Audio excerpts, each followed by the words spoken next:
अस्सलाम वालेकुम नाज़रीन, आप देख रहे हैं GB2 न्यूज़ और मैं हूं आसिफ माजानी। इस वक्त शाही पोलो ग्राउंड में पहला डिप्टी कमिश्नर पोलो टूर्नामेंट खेला जा रहा है। आज सेमी फाइनल था। इस वक्त DC साहब हमारे साथ मौजूद था। अस्सलाम वालेकुम सर, बहुत शुक्रिया आपने वक्त दिया। सर, इस टूर्नामेंट का मेन थीम क्या है? बिस्मिल्लाहिर्रहमानिर्रहीम। इस टूर्नामेंट का मेन थीम हमारे जो नौजवान हैं, हमारे जो स्कर्दू की यूथ है, उनको स्पोर्ट्स की और ख़ास तौर पे यहाँ की जो ट्रेडिशनल और इंडिजिनस गेम है पोलो की, उसका खेलने का मौका दिया जाए। और ये इंटर डिस्ट्रिक्ट टूर्नामेंट अपनी नौयत का वाहिद टूर्नामेंट है कि इसमें पूरे गिलगित बल्तिस्तान से 18 टीमों ने हिस्सा लिया।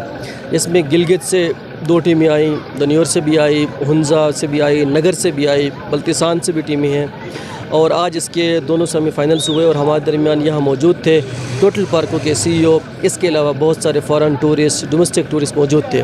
चूँकि हमारा जो टूरिज़म पीक सीज़न है, इसमें बहुत से लोग आए हुए हैं, तो वो यहाँ के स्पोर्ट्स, कल्चर और इस तरह की एक्टिविटीज़ को देखना चाहते हैं। तो इस टूर्नामेंट की वजह से यहाँ के जो टूरिस्ट आज जो आए हुए हैं, उनको एक अलग से एक नई एक्टिविटी को देखने का, वॉच करने का मौका मिला है। और सबसे बड़ी बात यह है कि इस टूर्नामेंट में कम उम्र खिलाड़ियों ने हिस्सा लिया, उनकी हम अलग से हौसला अफजाई करेंगे। और बल्कि इसमें हमारे जो मायानाज़ पोलो प्लेयर हैं गिलगित बल्तिस्तान के, ज़फ़र वक़ार ताज साहब हमारे सेक्रेटरी पावर हैं इस वक्त, उनके बेटे ने भी हिस्सा लिया। इसी तरह यहाँ और काफ़ी मैंने देख रहा था कम उम्र लड़के हैं, उन्होंने हिस्सा लिया। तो इसका मकसद यही था कि हमारी जो यूथ है उनके दरमियान, उनके अंदर जो इंडिजिनस फ्री स्टाइल पोलो है, इसको प्रमोट किया जाए। तो इसका बड़ा अच्छा रिस्पांस मिला। 13 जुलाई को यानी कल परसों इसका फ़ाइनल होगा। हमारे लोगों से अपील है, टूरिस्ट से अपील है कि वो आएँ और फ़ाइनल को देखें, और ताकि यहाँ का जो स्पोर्ट्स है और यहाँ का जो स्पोर्ट्स का कल्चर है, इंडिजिनस गेम है, फ्री स्टाइल पोलो है, उसकी इंजॉयमेंट से महसूस हो सके। सर, इस टूर्नामेंट को फ़र्स्ट टाइम डिप्टी कमिश्नर के नाम से एक टूर्नामेंट का आपने यहाँ पर आगाज़ किया है, इसका मेन रीज़न क्या है? इसका मेन रीज़न ये था कि बाकी इलाकों में बहुत सारी डिफरेंट एक्टिविटीज़ हो रही थी।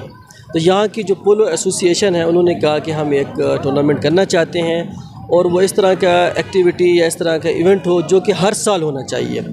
तो इसका मकसद ये है कि ये इस दफ़ा फर्स्ट इसका सेशन है, फिर अगले साल सेकंड सेशन होगा, तो हर साल इंशाल्लाह चलता रहेगा।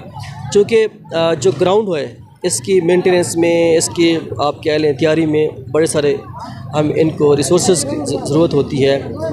तो वो सारे हमारी बल्दिया ने, हमारे डिस्ट्रिक्ट स्पोर्ट्स ऑफिसर ने, हमारे AC साहबान ने, और हमारे महात्मा BNR ने, हमारे स्टेशन फायर ऑफिस ने, रेस्क्यू 112 ने, पुलिस ने, सब ने इसमें अपनी तैयारियां और अपनी सर्विसेज सरअंजाम दी हैं। तो मकसद ये है कि ज़िले इंतज़ामिया की तरफ से और हुकूमत गिलगित बल्तिस्तान की तरफ से ख़ास तौर पे इसको सपोर्ट हासिल हो, ओनरशिप हासिल हो, ताकि ये हर दफ़ा होता रहे। और मैं इसमें बताना चाहूँगा कि हमें ख़ास तौर पे इसमें सपोर्ट हासिल रही कमिश्नर बल्तिस्तान शुजा आलम साहब की, Raja Nasir minister tourism, sports and culture की, राजा जलाल साहब, चूँकि तो वो इस मकबूल पोलो ग्राउंड के वाली भी हैं और उनका अपना एक बहुत बड़ा इंटरेस्ट है। तो मकसद यही है कि यहाँ की यूथ को ऐसे मौके स्कर्दू पोलो एसोसिएशन और इंतज़ामिया की तरफ से प्रोवाइड किए जाएँ, ताकि यहाँ एक नया टैलेंट सामने आ सके। आज शिकर और स्कर्दू के माबैन जो पोलो मैच हुआ, आपने भी देखा, कैसा महसूस किया? बहुत अच्छा मैच था और लोगों के अंदर बड़ा जोश खरोश था। आप देख रहे थे कि जो पिछले साल नौरोज़ में बहुत बड़ा मजमा था, आज का मजमा उससे भी बड़ा था। और जो फ़ॉरेन हमारे आए हुए थे डिग्निटरीज़, जो टूरिस्ट, उन्होंने इसको बड़ा महसूस किया। तो मकसद यही था कि ईद के मौके पर टूरिज़म सीज़न में लोगों के अंदर मज़ीद खुशियाँ बखेरी जाएँ। बहुत शुक्रिया सर, थैंक यू सर। मज़ीद अपडेट्स के लिए GB2 news HD YouTube channel को लाइक करें, सब्सक्राइब करें और बेल आइकन पर ज़रूर क्लिक करें, ताकि हमारी सारी वीडियोज़ आप लोगों को बर वक्त मिल सकें।